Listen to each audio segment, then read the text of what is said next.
ఎంత అద్భుతం కదా నిజంగా. భగవంతుడి మీద ఇంత ప్రేమ. అసలు ఎన్నిసార్లు ఏడ్చాను ఈ వారం అంతా, నా పని ఏడ్చే పని.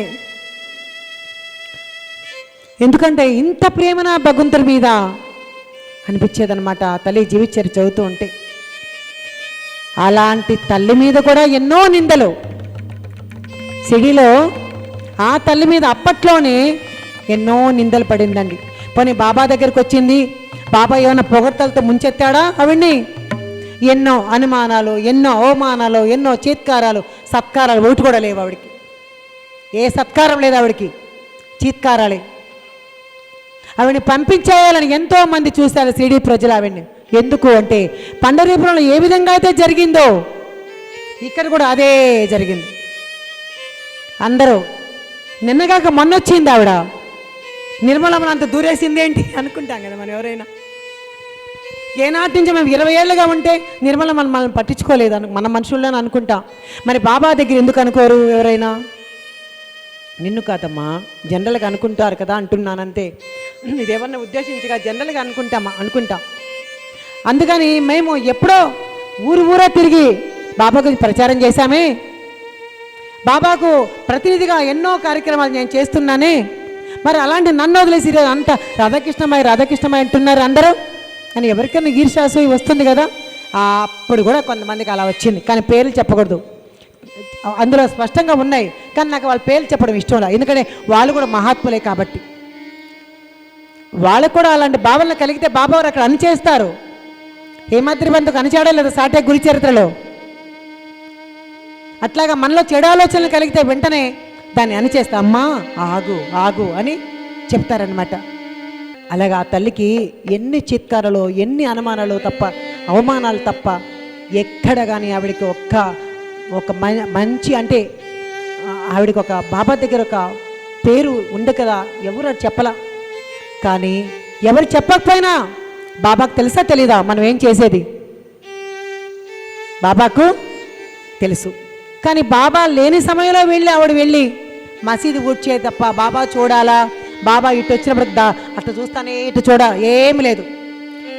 నా దగ్గరికి నువ్వు రావద్దు అన్నాడు. ఒకసారి విపరీతంగా నాట్యం చేస్తూ ఉంది ఆవిడ దొరకమ్మాయిలో. అప్పటికి ఆవిడ మీద ఎంతోమంది ఎన్నో ఆవిడ మీద అపనిందలు వేస్తున్నారు ఆవిడ మీద. ఇంకా ఎప్పుడు కూడా ఆవిడ బాబా ఎందుకు ఆవిడ మీద అపనిందలు వేస్తున్నారు అంట్లా, నువ్వు రావద్దమ్మా మసీదుకి అని చెప్పాడు తప్ప ఏమన్నా. ఎందుకంటే వాళ్ళ బుద్ధులు అవి, నీ బుద్ధి అది కాదు అని బాబా అక్కడ సరిచేశారనమాట. బాబా ఎంత ప్రేమమయుడంటే ఒకసారి సాటే అని అతను, ఆవిడ అందం అలాంటిది, ఆవిడ ధ్యాన స్థితిలో ఉంటే అసలు ఆవిడ ఎవరికి కనిపించేది కాదు. ఆవిడ ముఖం కూడా ఎప్పుడు కనిపించేది కాదు, ఇలా బయట కప్పుకొని ఉండే తప్ప సిడి ప్రజలు ఆవిడ ముఖం కూడా చూడలేదు ఎవరు. చూడండి, సిడి ప్రజలు ముఖం కూడా చూడలేదు ఆవిడ పాపం. అప్పుడు ఒక భక్తుడు వచ్చి ఆవిడ అందాన్ని చూడాలి, ఆవిడ అసలు ఎట్లా ఆవిడని ఏదో పరీక్ష చేయాలనేసి ఒక భక్తుడు వచ్చి నిల్చుంటాడు. ఆవిడ ధ్యాన స్థితిలో ఉండి ఒక్కసారిగా దుర్బుద్ధితో మన దగ్గరికి ఎవరు వచ్చేది ధ్యాన స్థితిలో ఉన్న వాళ్ళకి తెలిసిపోతుంది, దుర్బుద్ధి ఎవరు రాని తెలిసిపోతుంది. ఇంకా ఆ తల్లికి అంత అద్భుతం కదా, తెలుసు కదా. వెంటనే నా దగ్గర దుర్బుద్ధితో ఎవరు వచ్చి నిల్చున్నారు అనుకుంది. వెంటనే బాబా అంది, కేక వేసింది. బాబా వెంటనే అక్కడ ప్రత్యక్షమై, ఇక్కడ ఏం పని నీకు, ఆవిడకి ఎవరు లేరనుకుంటున్నావా, నేనున్నాను అన్నాడు బాబావారు. ఆవిడకి ఎవరు లేరనుకుంటున్నావా, నేనున్నాను అన్నాడు. మరి మనం ఎందుకు భయపడాలి చెప్పండి? బాబా మనందరికి లేడా, ఉన్నాడు కదా. అందుకే నింబరుక్ష చల్లదనం నీ ఒడియే సాయి, దయగల తల్లి మా ద్వారకామాయి,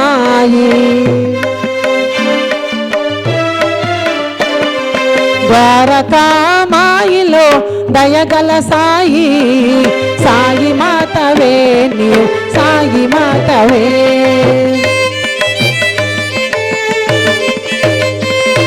నింబవృక్ష చల్లదనం నీ ఒడయే సాయి, దయగల తల్లి మా ద్వారకామాయి, ద్వారకామాయిలో దయగల సాయి, సాయి మాతవే నీ సాయి మాతవే, సాయి మాతవే నీవు సాయి మాతవే.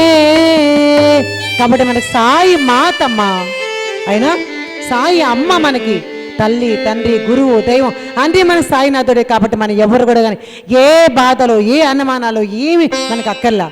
నాకెందుకు, నా బాబా ఉన్నాడు, గుండెల మీద తట్టుకోండి, ఖచ్చితంగా మన బాబా అక్కడ ఉంటాడు. మనం ఎందుకు బాధపడాలి? దేని బాధ? నా సాయి నాకున్నాడు, నా వెంట, నా కంట, నా ఇంట, నా జంట ఉన్నాడు. ఈరోజు సిడీలో ఎంతోమంది అవలీలుగా ఈరోజు సంవత్సరాల తరబడి ఉంటున్నారంటే ఇది బాబా ఇక్కడ తీసుకొచ్చి పెట్టలేదు. మీకు అందరికి ఒక తల్లిని పరిచయం చేస్తాను. ఇప్పుడు 9 ఏళ్ళు 10 ఏళ్ళుగా ఒక్క స్త్రీమూర్తి సిడీలో మా పైన ఇంట్లో ఉంటారు. కలవతమ్మ ఆంటీ. ఆంటీ ఇప్పుడే వచ్చారు, కూర్చున్నారు. ఒకసారి మీకు పరిచయం చేస్తాను. ఆంటీ ఒకసారి రామ్మ, ఒకసారి వీళ్ళకి ఒకసారి చూపించేసారు రండి. ఆవిడ ప్రతిరోజు ఆవిడ ఇంట్లో ఆవిడ సాధనేమో, ఆవిడేమో ఒకసారి రామ్మ, ఆవిడ సాధనేమో, ఆవిడ స్తవన మంజరేమో, బాబా సత్యపారాయణ ఏంటో 10 సంవత్సరాలుగా తల్లి సిడీలోనే ఒక్కతే ఎలా ఉంది. రామ్మ, అమ్మ ఇలా రండి, అమ్మ ఇలా రండి, ఒక్కసారి ఇక్కడ రండి. మేము మాట్లాడతలేరా? మా పైన ఉంటారు ఆంటీ. ఒకసారి కలవతమ్మ ఆంటీ 10 సంవత్సరాలుగా సీడీలో ఉందండి తల్లి. ఎందుకు చెప్పండి? బాబా నా ఒంటరిదాన్ని కాదు, నేను ఒంటరిదాన్ని కాదు, నా బాబా నాకు ఉన్నాడు అని ఒక్కతే వెళ్ళిపోతుంది ఆర్తలకి, ఒక్కతే ఉంటుంది. అప్పుడు నాకు అవన్నీ అనిపించింది. మా పిల్లలు భయపడ్డారు. ఫస్ట్ నాకు ఒక 4 ఏళ్ళ క్రితం నేను ఒక్కదాన్ని సిడీకి రావాల్సి వచ్చింది. అప్పుడు చాలా భయపడ్డారు. బాబు బాధపడి నువ్వు వెళ్ళడానికి ఒక్కదాన్ని వీల్లేదమ్మా అని బాబు అన్నాడు. అప్పుడు ఈవిడ ఆంటీ ఒక్కతున్నారు, నాకేం భయం లేదు అని చెప్తే అప్పుడు ఈవిడ ధైర్యం చెప్పింది, నేనున్నా నా అమ్మకి, నువ్వేం బాధపడద్దు, నువ్వు హ్యాపీగా ఉండు, నేనున్నా నమ్మకం అని. పాప ఆవిడ నా దగ్గరికి వచ్చి రోజు పడుకునేదండి. మనకెవ్వరు ఉన్నా లేకపోయినా బాబా నాతో ఉన్నాడు. అందుకే కదా ఈ ప్రపంచంలో ఎవరు అలుగు, ఎవరు వదిలిపెట్టే నాకు అక్కర్లేదు బాబా. అందుకే రుసో మమ ప్రియాంబిక మజవరి పితాయి రుసో రుసో మమ ప్రియాంగన. సో అంతే కదా. ఇవన్నీ అంటే ఏంటి? బాబా నాతో ఉన్నారు కాబట్టి మీరు ఎవరు అలుగు, ఈ సృష్టి అలుగు, సమస్త ఋషులు అలుగు, మునులు అలుగు, నా తల్లి అలుగు, నా తండ్రి అలుగు, నా బిడ్డలు అలుగు, ఎవరు అలిగినా నాకు బాధ లేదు బాబా. కానీ నువ్వు అలిగితే నేను తట్టుకోలేను బాబా, నాకు నువ్వు తప్ప వేరే దిక్కే లేదు. దిక్కున్నారా మనకి బాబా తప్ప? చెప్పండి, భగవంతుడు తప్ప మన దిక్కెవరైనా ఉన్నారా? ఎవరూ లేదు. ఇది మాయ.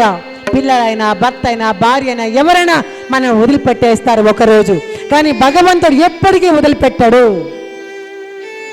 నిజం, ఎప్పుడు వదిలిపెట్టాడు. కాబట్టి ఏం పర్లేదు, నాకేం పర్లేదు, నా బాబా, నా దత్తుడు, నా సాయి నాతో ఉన్నాడు అని చెప్పి భక్తి ఎట్లా ఉండాలంటే మనకు ఒక విశ్వాసం, దేవుడు అంటే ఒక నమ్మకం, ఒక శ్రద్ధ, ఒక సబూరి. అంత అద్భుతంగా మన భగవంతునితో లీనమైతే అన్నీ ఆయనే, ఏది చేయి అన్నీ ఆయన. కానీ మన భక్తి ఎలా ఉంటుంది? ఎలా ఉంటుందంటే ఒక ట్రైన్ దగ్గరికి వెళ్ళింది. ఎవరు? మన గీతారెడ్డి అమ్మ వెళ్ళారనుకోండి, నా ముందు కనిపిస్తున్నా కాబట్టి చెప్తున్నా. ట్రైన్ దగ్గరికి వెళ్ళింది, దారిలో అంతా అనుకుంటే పోయింది. ఒక 5 నిమిషాలు లేట్ అయింది ట్రైన్ లేట్ అయ్యి దారిలో అంతా బాబా బాబా బాబా బాబా, ట్రైన్ ఆగాలి బాబా, ట్రైన్ ఆగాలి బాబా, బాబా 5 నిమిషాలు బాబా, అయ్యో ఈరోజు లేటుగా ఎట్లయినా సరే ఎక్కడైనా ఒక స్టాపింగ్లు ఎక్కువైనా ఆపైనా సరే తొందరగా ఆపి కొంచెం నాకు ట్రైన్ అందేలాగా చూడు బాబా, నా ట్రైన్ మిస్ అయిపోతుంది బాబా అనుకుంది. సరే వచ్చింది ట్రైన్ దగ్గరికి, ఆ ట్రైన్ వెళ్ళిపోయింది. అప్పుడు ఏమనుకుంటాం? ఏంది బాబా నా కర్మ, టికెట్ వేస్ట్ అయిపోలేదా, ఎందుకు బాబా ఇట్లా పరీక్ష పెట్టావు నాకు అనుకుంటాం. 10 నిమిషాలకు వార్త వస్తుంది, ఏమని? పలానా ట్రైను అక్కడ దాంట్లో బాంబు పెట్టారంట, దాంట్లో అందరూ ఒక 10 మంది చచ్చిపోయారంట అనుకుంటాం. అప్పుడు మనం ఏమనుకుంటాం? నా బాబా నాకున్నాడు, నన్ను కాపాడాడు. అప్పుడు ఏమనుకుంటాం? ముందు ఏమనుకుంటువి? నా బాబా నా పరీక్ష పెట్టాడు, నా కర్మ చూడు అనుకుంటాం. అదే బాబా అక్కడ బాంబు పెట్టాడు, ఆ ట్రైన్ యాక్సిడెంట్ అయింది అనగానే ఏమనుకుంటా? నా బాబా నన్ను సురక్షితంగా కాపాడాడు. మన మనసు ఎలా ఆడిస్తుందంటే జిమ్మిక్కులు చేస్తుంది. కాబట్టి నువ్వు అక్కడ ట్రైన్ యాక్సిడెంట్ అయినా, ట్రైన్ అందకపోయినా అంతా ఆ సాయినాథుడే, అంతా ఆ దత్తుడే అని నువ్వు ఎప్పుడైతే నమ్ముతావో, ఎప్పుడైతే విశ్వసిస్తావో అప్పుడు భగవంతుడు మనల్ని కరుణిస్తాడని. రాధాకృష్ణ అదే చేసింది. బాబా చూడలేదా, బాబా చూశాడా, బాబా రావద్దన్నాడా, ఏమనలా. నా బాబా నా దగ్గర ఉన్నాడు అంతే అనుకుంది. నా దగ్గర రావద్దు ఇక్కడ పో అన్నాడు బాబా. అప్పుడు దాకా ఆయన సేవించింది. రావద్దు అన్న తర్వాత ఒక్క రోజు కూడా బాబా దగ్గరికి వెళ్ళలేదు ఆ స్త్రీమూర్తి. ఎందుకు? బాబా రావద్దు అన్నాడే తప్ప, ఈ దేహాన్ని అయితే రావద్దు అన్నాడే కానీ ఈ మనసును వద్దన్నాడా బాబా? నా మనసు 24 గంటలు ఆయన దగ్గర ఉంటే నేను వెళ్ళి ఇంక సేవించుకునేది ఏంటి బాబాని? ఆ స్థితికి వచ్చేయాలి మనం. ఆవిడ అదే చేసింది. ఆవిడ ఎలా స్నానం చేసేది, ఎలా తిండి తినేది అనుకుంటే, ఒక పక్షి రూపంలో వెళ్ళి బాబా స్నానం చేసిన నీటిలో ఆవిడ స్నానం చేసి వచ్చేదంట. బాబా స్నానం చేసి కింద నీళ్ళు ఉంటాయి కదా, ఆ నీటిలో పక్షి రూపంలో ఎలా వెళ్ళగలిగింది? పక్షి రూపంలో అంటే ఆవిడ ధ్యాన స్థితిలో ఆవిడ అద్భుతమైన సిద్ధులు కలిగినాయి. ఆవిడ చాలా సిద్ధులు కలిగాయి. అంటే సిద్ధత్వం కలిగింది, సిద్ధులు కలిగినాయి. కాబట్టి సిద్ధత్వం వాళ్ళు కలిగిన వాళ్ళకి ఏదనుకుండా జరిగిపోతుంది. వాళ్ళకి వాక్శుద్ధి అంటారు, సిద్ధత్వం అంటారు. అందుకే మనం బాగా పూజ చేసిన వాళ్ళైనా, బాగా సాధన చేసుకున్న వాళ్ళైనా ఏదైనా అంటే జరుగుతుంది అంటే ఎందుకంటారంటే వాక్శుద్ధి అయింటుంది. ఇంకా ఆవిడ సాక్షాత్తు స్వయంగా బాబాను సేవించి చిన్నప్పటి నుంచి ధ్యానము, చిన్నప్పటి నుంచి ఆవిడ ఒక బ్రహ్మచారి లాగా ఉన్న ఆవిడకి ఎందుకు ఉండదు? అందుకే అన్నీ అలా జరుగుతాయి. ఆవిడ ఎలాంటి స్థితి అంటే తన బహిష్టులు కూడా, అంటే నెలసరి కూడా ఆవిడ ఆపుకోగలిగిందండి. ఎవరిని ఆపుకుంటాం మనం? సహజంగా జరుగుతుంది. కానీ అది కూడా నాకు వద్దు బాబా అంటే అది కూడా ఆపుకోగలిగింది. సరే, ఆవిడ ఎంతోమందికి వంట చేసి పెట్టింది, ఎంతోమందికి ఎన్నోసార్లు అందరూ బాబా దగ్గరికి వస్తే మాయ దగ్గరికి వెళ్ళండి అని పంపించేవారు. మాయ దగ్గరికి వెళ్ళండి, నేర్చుకురండి అని పంపించారు. సరే, ఎవరినైనా సరే బాబా పరీక్ష పెట్టడం కోసం ఆమె దగ్గరికి వెళ్ళండి అని పంపించేవారు. ఆవిడ కూడా ఎంత ఓర్పుతో సహనంతో అందరినీ తీర్చిదిద్దిందండి. ఎంతగా అంటే తారాబాయి అని ఒక భక్తురాలు బొంబాయి నుంచి ప్రతిసారి బాబా దగ్గరికి వచ్చేసి, మన లలితమ్మలాగా ప్రతిసారి బాబా దగ్గరికి వచ్చేసేది. సరే, ఇంకా ఇట్లా చూశాడు బాబా, ఎందుకు నా దగ్గర పద్దాకా వస్తావు, నీకు ఇంట్లో భర్తని పిల్లల్ని అందరిని వదిలే వచ్చేసావు కదా అని బాబా చెప్తే తప్పుగా అర్థం చేసుకుంటారు. అందుకని ఏం చేసింది, బాబా ఏం చేశారు, వెళ్ళి మాయ దగ్గరికి వెళ్ళి వెళ్ళు పో అన్నాడు. ఆవిడ ఎంత స్ట్రిక్ట్ అంటే రాధాకృష్ణమాయి మామూలు కాదు, ధర్మం తెలుసు కదా, మామూలు నిక్కచ్చే మనిషి. ఆవిడని ఎలా తీర్చిదిద్దంటే ఆ యొక్క తారాబాయిని పోయి బట్టలు ఉతుకు, పోయి అక్కడంతా ఊడ్చిపెట్టు, ఒక 100 మందికి వంట వండి పెట్టు, అంట్లు కడుగు. ఎప్పుడైతే అంత బలవంతమైన పనులు చేసిందో, ఓ అమ్మ ఇదేదో నా ఇంట్లోనే మేలుగా ఉంది కదా అని అప్పని సీడీ రావడం మానేసింది ఆవిడ.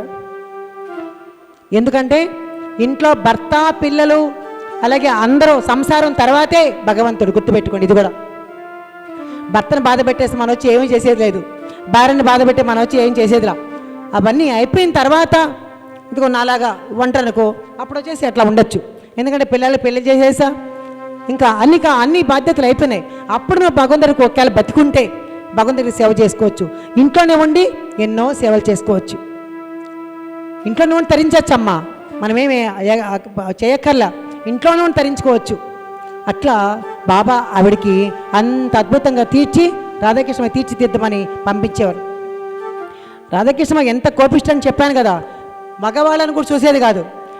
ఆ స్వామి శరణానందాన్ని ఆయన చాలా ఆ రాధాకృష్ణ వారికి దగ్గరుండి చూసినవాడు అనమాట. మగవాడని కూడా లేకుండా చంపబట్టి 4 కొట్టేదన్నమాట. తప్పు చేసిన వాళ్ళని వదిలిపెట్టేది కదంట అంటాడు. మరి మనం అట్లా గట్టిగా మాట్లాడితేనే మన గురువులకి రారు, మళ్ళీ గట్టిగా అంటామే అయ్యో అనుకుంటాం మనం. కానీ ఆవిడ ఒక శిక్షణ ఇవ్వాలి అంటే ఇలా ఉండాలి అనేది అంటాడు. బాబా కూడా అంత కోపం ఎందుకు అని కూడా తిట్టారంట బాబా వారు. అయినా ఆవిడకి ఆ కోపం ఎందుకంటే ధర్మంగా ఉన్నప్పుడు కోపం ఇలాగే వస్తుంది అని చెప్పేదంట ఆ తల్లి. ఒక్కసారి ఆవిడ తిండి పెట్టిన సందర్భం చూస్తే నిజంగా ఏడుపు వస్తుంది మీకు. బాబా ఉచ్చిష్టాన్ని మాత్రమే తిని బ్రతికిందమ్మా తల్లి. ఒక రొట్టెన్నర ఇస్తే ఆ రొట్టె తిని ఆవిడ బతికింది తప్ప ఆవిడ పంచపక్ష పరమాణాలు ఏనాడు తినలేదు. సిడీలో ఆవిడని తరమేయాల పంపించేయాలని చాలామంది చూస్తున్నారు కదా.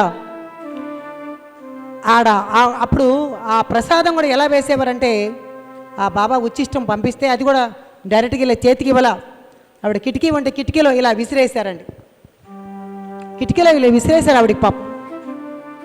ఆవిడ ఏనాడు కూడా నా కిటికీలు విసిరేశారు, నేను సీడీలు ఉద్ధరించబడదామని వస్తే నన్ను ఇంత అవమానం చేస్తారు ఎక్కడ అనుకోవాలా. భగవంతుడు నన్ను అవమానం చేయడం ఏంటి? ఈ మనుషులు వీళ్ళ కోసమా నేను బతికేది? కాదు. నేను వచ్చిన పని నా లక్ష్యం ఏంటి మనం అది అనుకోవాలి. నేను వచ్చిన లక్ష్యం ఏంటి దత్తబిడ్డల్లో?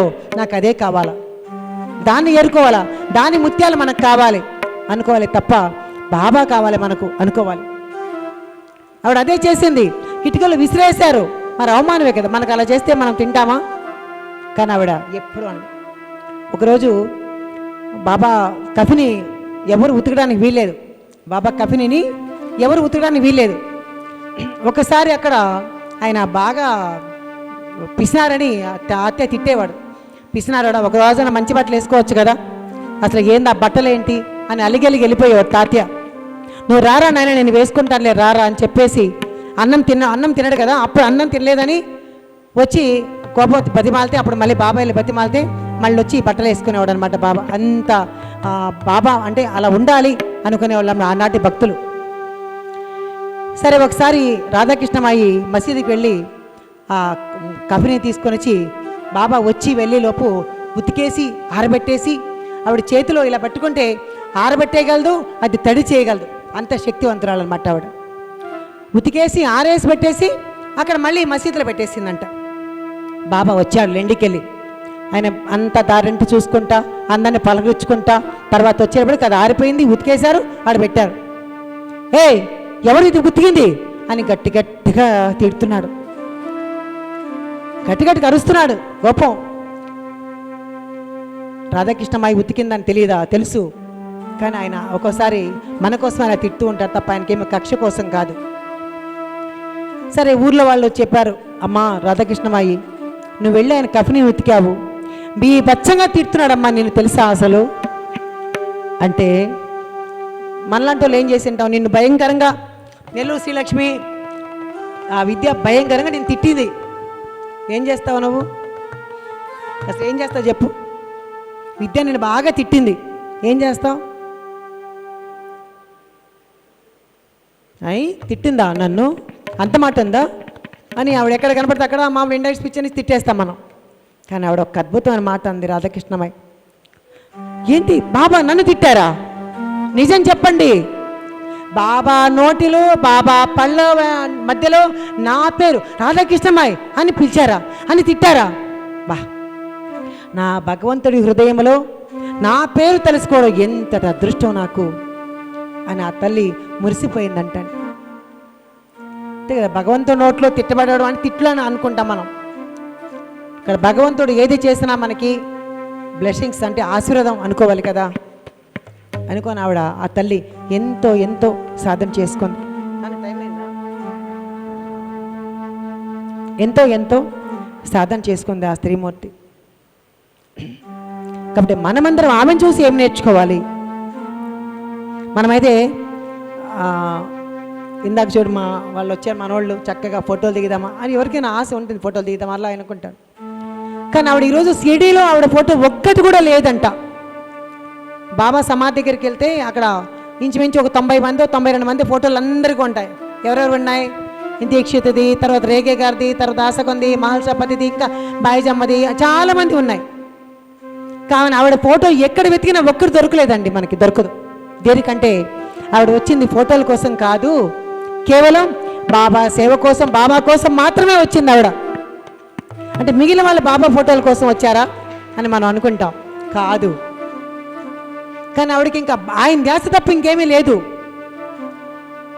ఒక్కసారి ఎవరో బొంబాయి నుంచి వచ్చి ఎవరో ఫోటో ఏదో తీశారంట, ఆవిడ తెలియకుండా తీస్తే ఆ విషయం తెలుసుకొని ఊరి పొలిమేర వాళ్ళకి వెళ్ళేసి ఆ కెమెరాలో అది ఉన్న రీల్ తీసి విసిరి కొట్టేసి వచ్చిందంటండి.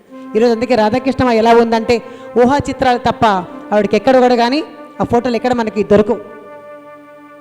ఎంత మనమైతే ఏమనుకుంటామంటే నేను సేవ చేస్తున్నాను వాళ్ళే చూడాలి, లేదంటే నేను ఒక ఏదో చేస్తే వాళ్ళు చూడాలని గుర్తింపు కోసం చేస్తాం మనం కదా జనరల్గా. కానీ ఇక్కడ మనం గుర్తింపు కోసం కాదు, భగవంతుని దృష్టిలో ఆయన గుర్తుపెట్టుకుంటాడు కదా. నువ్వు ఏది చేసినా, నువ్వు పాపం చేసినా, నువ్వు పుణ్యం చేసినా, మంచి చేసినా, చెడు చేసినా, ఎవరి మీద నిందలు వేసినా, ఎవరి మీద నిందలు వేగిపోయినా, ఏది చేసినా ఆయన ఒక్కడున్నాడు కదా, ఆ పరమేశ్వరుడు ఆయన చూస్తావాడు కదా అనుకోవాలి తప్ప, పూలు కడితే అమ్మో వాళ్ళు చూస్తున్నారు కాబట్టి మంచి సేవ చేశారు అనుకోవాలి, ఒక గుడి సేవ చేస్తే వాళ్ళు చూస్తున్నారు అనుకోవాలి అనుకుంటాం. ఇంకా ఇక్కడ ఒక అద్భుతమైన ఇంకొక వ్యక్తిని మీకు చూపిస్తాను, ఎందుకంటే మనం కూడా చేశాము. ఒక ఆదర్శమూర్తిని చూపిస్తాను. మన బందర్లో పెద్ద ఎత్తుగా, చాలా ఎత్తు ఒక బాబా మందిరం ఉంది. ఎవరైనా చూసారా? మన మచిలీపట్నంలో బాబా గుడి చాలా ఎత్తుగా ఒక పడగలాగా వచ్చి ఒక బాబా గుడి చూసారా మీరు ఎవరైనా? మా బందర్ గుడి వాళ్ళ దగ్గర బందరు చూసావమ్మా? ఆ గుడి సొంతం ఆవిడ వాళ్ళు కట్టారు. ఆవిడ లక్ష్మి, ఆవిడ పేరు. ఎంత సేవ చేస్తుందంటే అంత సేవ చేస్తుంది. ఆవిడ మీరు చూస్తే ఈవిడికేంటి ఇంత పలుకుబడి, ఇంత గుడి, అంత గుడి ఓనర్ అంటే మరి ఎంత గొప్ప కదా. కానీ ఆవిడ అంతతో పాటు ఊడుస్తుంది, అంతతో పాటు సేవ చేస్తుంది. ఆవిడ లక్ష్మి గారు, ఆవిడ మన మధ్య ఉన్నారు. ఆవిడ ఒక్కసారి పిలుస్తాను. అమ్మ లక్ష్మి గారు ఒకసారి రారా మీరు? ఆవిడ ఏమనుకోదు. నా చెత్త ఉంటే కూడా, మన ఇంట్లో చెత్త ఉంటే కూడా తీసుకెళ్ళి పోసేస్తుంది అనమాట. ఇక్కడ మన ఇంట్లో పైన 3వ ఫ్లోర్లో ఉంది, పక్కన కూడా ఉంది ఇల్లు, పక్కన ప్లాట్ కూడా కొనుక్కున్నారు. ఈ తల్లి ఆ పక్కన వాళ్ళ చెత్త కూడా తీసుకెళ్ళి పోస్తుందండి. మనమైతే మన ఇంటి ముందు ముగ్గు మీద ఎవరైనా చిన్న నీళ్ళు పోస్తే, రా తల్లి ఒకసారి రా అమ్మ. ఇదిగోండి ఈమె లక్ష్మి గారు. ఒకసారి అందరు చెప్పినానా? వీడు పక్కన వాళ్ళ చెత్త కూడా తీసుకెళ్ళిపోస్తుందండి. మనమైతే ఏం చేస్తాం? పక్కన వాళ్ళ చెత్త కాదు, ముగ్గు మీద నీళ్ళు వేస్తేనే వాళ్ళని తిట్టమా? కాబట్టి సేవ అంటే ఈవెన్ చూసి నేర్చుకోవాలండి. ఈవెన్ చూసి అనుకుంటాను, ఎంత మంచి తల్లి బా, ఆయనతో అంటూ వాళ్ళ వారితో అంటూ ఉంటాను, ఏమండి మనం సత్సంగాలు చెప్పి కూడా వృధా అండి, ఆమెను చూసే సేవ నేర్చుకోవాలండి అంటాను నేను. అందుకని ఎవరైనా చూస్తారు అని సేవ కాదు, మనంతటి మన పనులు మనం చేసుకుంటూ పోవాలా. ఇప్పుడు మన గ్రూప్లో తనంతటి తను పని చేసుకునే వ్యక్తి ఎవరు?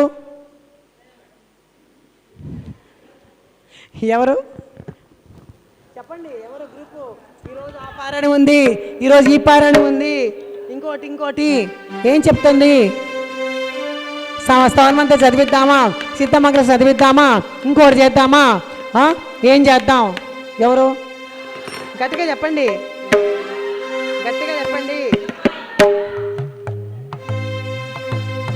ఏం చేసింది ఆవిడ?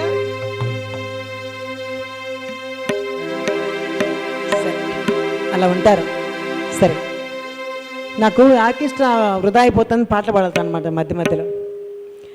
వేప చెట్టు నీడలో వేద వేద్యుడు,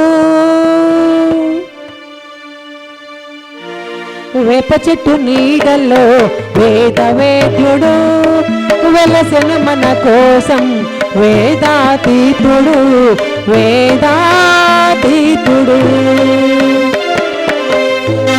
ఈ పాటను చూసి మన దత్తుడి మీద ఏంటి?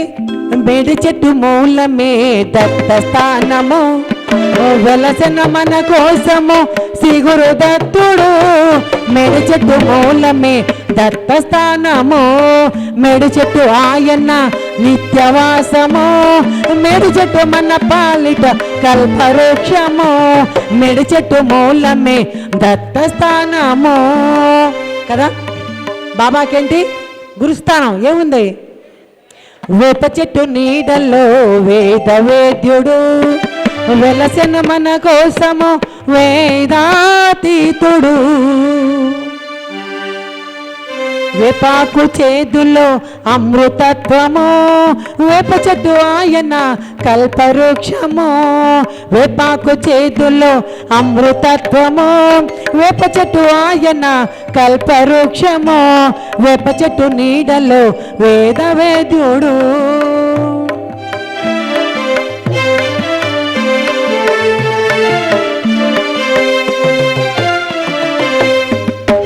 పకి తీరు వేషములు శంకరయ్యగా, ఉపదేశ సారములు విష్ణుమూర్తిగా, తంబిరేలు డొక్కుతో అన్నపూర్ణగా, చేతిలో సటకాతో ఆదిశక్తిగా, వేప చెట్టు నీడలో వేదవేద్యుడు వెలసిన మన కోసం వేదాతీతుడు వేదాతీతుడు.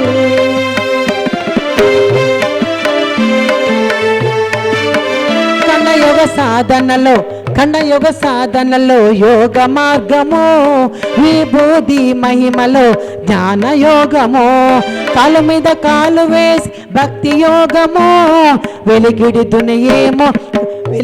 దునియేమో కర్మయోగము, వేప చెట్టు నీడలో వేదవేద్యుడు వెలసిన మన కోసం వేదాతీతుడు వేదాతీతుడు.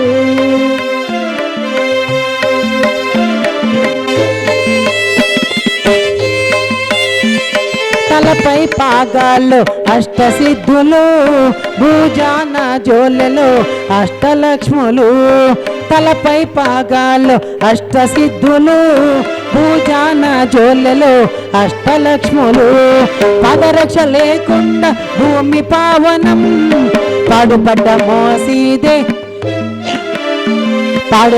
మాసీదే మోక్ష సాధము.